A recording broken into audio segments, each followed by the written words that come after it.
Tudo bem, pessoal. Hoje a gente vai ter mais uma aula, mais uma videoaula, e agora falando um pouquinho sobre o parnasianismo, ok? Também estarei enviando uma aula para vocês a respeito do simbolismo, que é, na verdade, um movimento contemporâneo ao parnasianismo. Bom, o parnasianismo é um estilo de época que se desenvolveu na poesia a partir de 1850 na França e chegou ao Brasil em 1880, um pouquinho tarde, né? Esse nome, parnasianismo, tem a ver com o Monte Parnaso, que era um monte onde habitava o deus Apolo, juntamente com as musas que eram espíritos femininos, né, guardiãs e tal. É, e era um lugar muito belo que os, os, os poetas se aproximavam dele para buscar inspiração para sua poesia, sempre que queriam contemplar algo grandioso, algo maravilhoso, eles poderiam chegar às grandezas, ao conforto, ao prazer visual, estético do Monte Parnaso.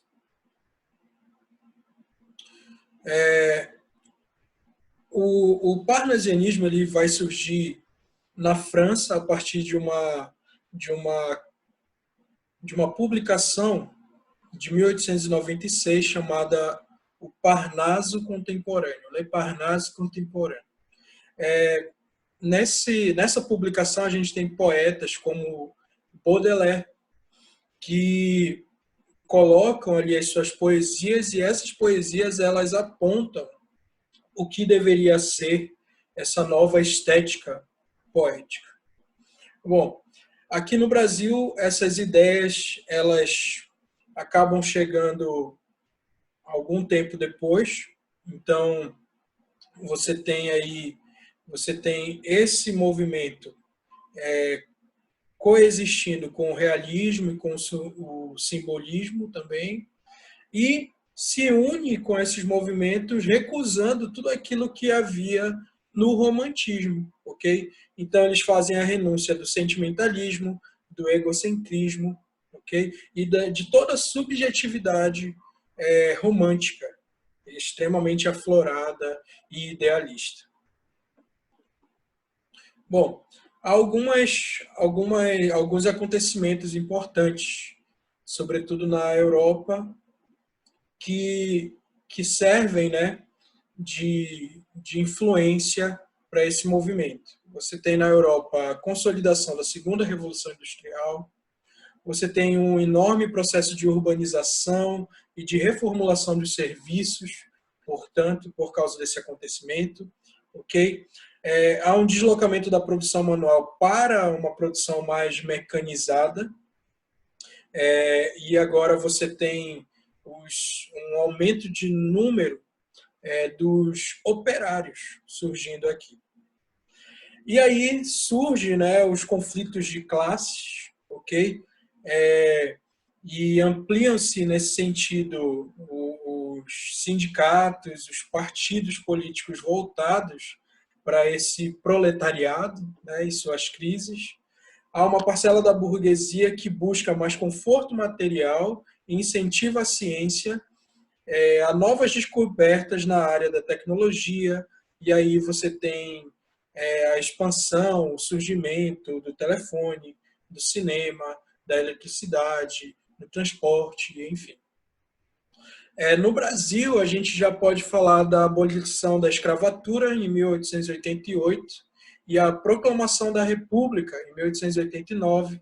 A gente tem um crescimento econômico da produção do café, intensificado do poder político na região sudeste, abertura ao crescimento da aristocracia, o culto ao luxo, ao requinte, tornando os cafeicultores os maiores consumidores de produtos de arte do período.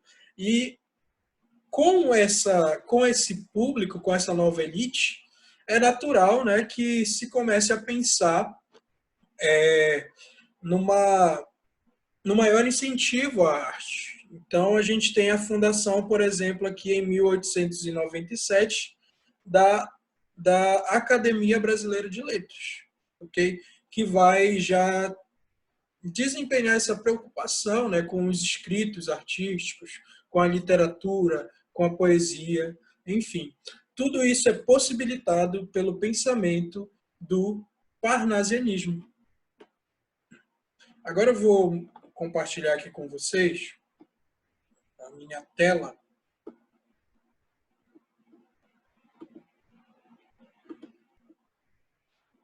Então, mas quais seriam os pilares dessa produção artística? A gente não pode falar do parnasianismo sem falar do seu conceito principal, que é justamente a arte pela arte. Ou seja, a arte ela não precisa de justificativas, ela não precisa discutir questões sociais, ela não precisa discutir questões históricas. A arte se basta. Você pode escrever sobre isso? Pode, com certeza. Mas a arte ela é um fim em si mesma. Okay? Ela é um fim em si mesmo. O prazer estético é um fim em si mesmo. Correto? Então, nesse pensamento aí da arte pela arte, vai se valorizar muito o processo criativo do artista. Então, é por isso que você vai ver muitos poemas acerca da própria produção poética, acerca da própria escrita de poemas. Ok? Então, poemas que são, na verdade, metapoemas. Como é o caso aqui dessa obra do Olavo Bilac, que se chama A um Poeta. Ele diz o seguinte: longe do estéril turbilhão da rua, Beneditino escreve. No aconchego do claustro, da paciência e no sossego, trabalha e teima, e lima, e sofre e sua.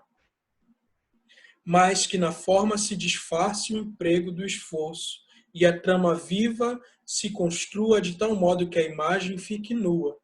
Não se mostre na fábrica o suplício do mestre, e natural o efeito agrade, sem lembrar os andaimes do edifício.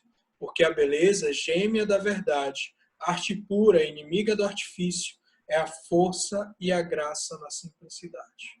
Então ele vai falar sobre todo esse processo criativo aqui, né? Onde ele teima, onde ele lima esses versos, onde ele sofre, onde ele sua, ok? E todo esse esforço, todo esse trabalho, ele não vai aparecer na rua, ele não vai aparecer nas fábricas, apesar de ser muito próximo, ok? Alguém que produz um poema se esforça muito, muito, muito.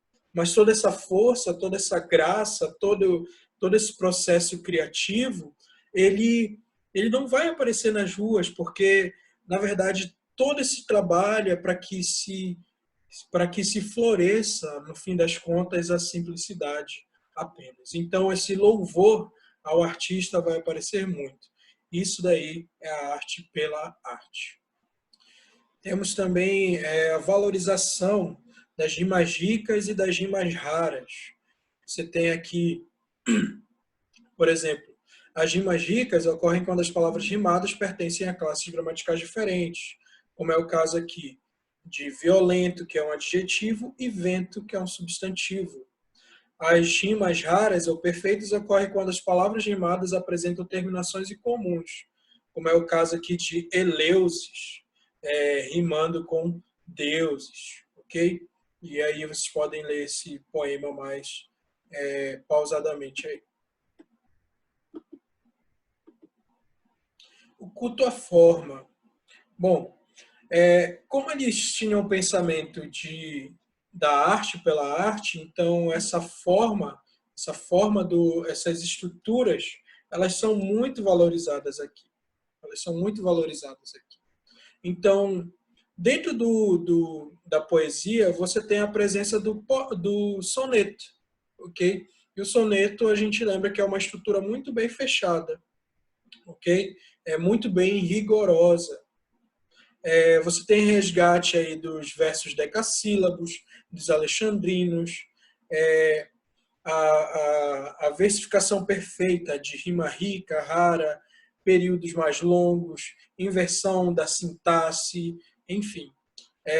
Uso de enjambement, que seria a ideia de uma progressão semântica, uma progressão de ideias. Né? Você tem um primeiro verso, ok? E a ideia desse primeiro verso continua no segundo verso, ok? A objetividade, a negação do sentimentalismo exagerado presente no romantismo. Os parnasianos negavam qualquer expressão de subjetividade em favor da objetividade temática, ok? Então, tudo aquilo que era muito forte no romantismo, eles vão acabar negando aqui. Então, principalmente a subjetividade aflorada, exacerbada do romantismo. No caso aqui, a cavalgada, a lua banha a solitária estrada. Silêncio. Mais além, confuso e brando, o som longínquo vem se aproximando do galopar de estranha cavalgada.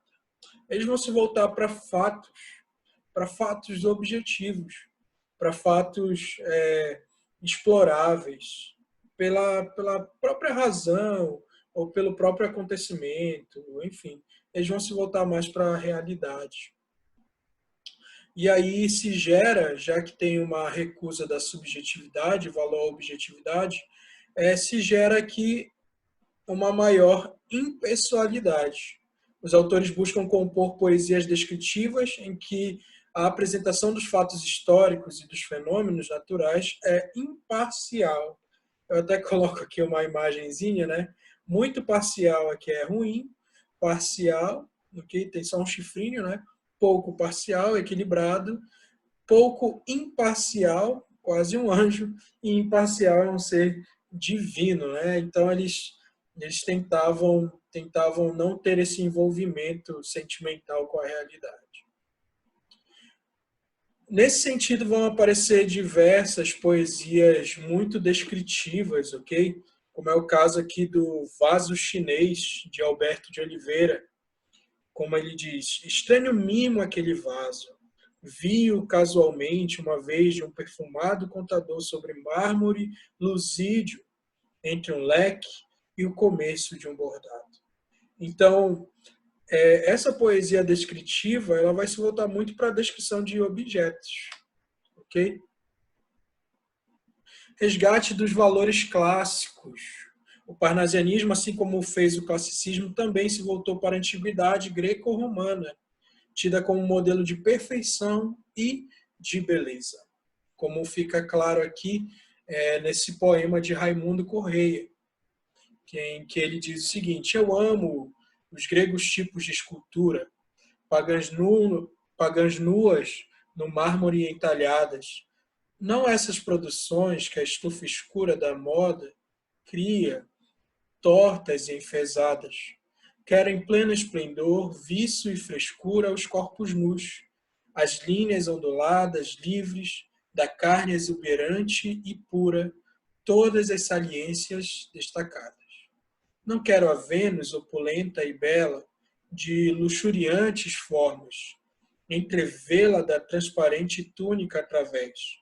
Quero vê-la sem pejo, sem receios, os braços nus, o dorso nu, os seios nus, toda nua, da cabeça aos pés. Então, tinha-se esse conceito, né, de beleza grega, e mesmo os corpos desnudados, esculpidos, eram valorizados aqui e vistos sob um viés, né, da beleza greco-romana. Os maiores autores vão ser Alberto de Oliveira, Raimundo Correia e Olavo Bilac. Alberto de Oliveira é considerado mestre da arte de compor retratos, quadros e cenas. Sua obra revela aferrado apego aos cânones formais e temáticos do parnasianismo, incontido desejo de expansão íntima do eu e leve tendência à ironia. E aqui o famoso poema dele é Vaso Grego. Raimundo Correia, magistrado, professor, diplomata e poeta, nasceu em 13 de maio de 1859, a bordo do navio brasileiro São Luís, ancorado na Baía de Mogúncia, Maranhão, e faleceu em Paris, em 13 de setembro de 1911. Ele alia o conteúdo filosófico de seus poemas a forte poder de sugestão das palavras e um acentuado apuro verbal. Sua poesia é marcada pelo pessimismo, chegando até a ser sombria. Olavo Bilac, que é considerado o príncipe dos poetas. Ele nasceu no Rio de Janeiro em 1865, morreu nessa mesma cidade em 1918, frequentou os cursos de medicina e direito, mas não os concluiu. Ele tornou-se jornalista e ocupou vários cargos públicos, assumindo o papel de poeta cívico na campanha em favor do serviço militar obrigatório, na autoria da letra do hino à bandeira brasileira. Uma das características de sua obra é a dualidade no tratamento do amor, oscilando entre o platonismo e o sensualismo e a sensualidade. Ele também tratou de temas históricos e patrióticos, o que lhe valeu o título de patrono do Exército Brasileiro. Boa parte da sua obra poética é obediente aos cânones parnasianos, poesia descritiva, objetiva, de temática histórica e forma apurada. O tema amoroso é também presente em suas produções, oscilando entre o amor platônico e a exaltação ao amor físico. A linguagem é eloquente, busca atrair e reter a atenção do leitor a cada linha. Com o que ficar atento? Após 1878, havia no Brasil várias correntes que combatiam os excessos ultrarromânticos. O parnasianismo somou-se a elas, buscando sentido para a existência humana através da perfeição estética. O assunto é importante porque, fortemente combatido pelo modernismo, devido ao excessivo apego formal, o parnasianismo gravitou durante longo tempo em torno aos centros do poder e foi a poesia oficial do século XIX. Daí sua importância não apenas para o vestibular, mas para a formação cultural do estudante. Como pode cair no vestibular? Os exames costumam fazer questões sobre o extremo valor atribuído pelos parnasianos à forma. O descritivismo e os recursos da mitologia clássica também são características parnasianas importantes para as provas.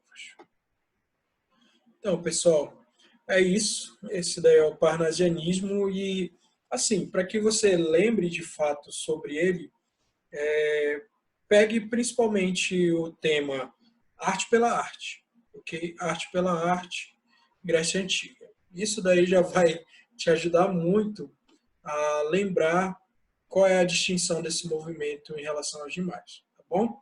Então, é isso, pessoal. Grande abraço. Até mais.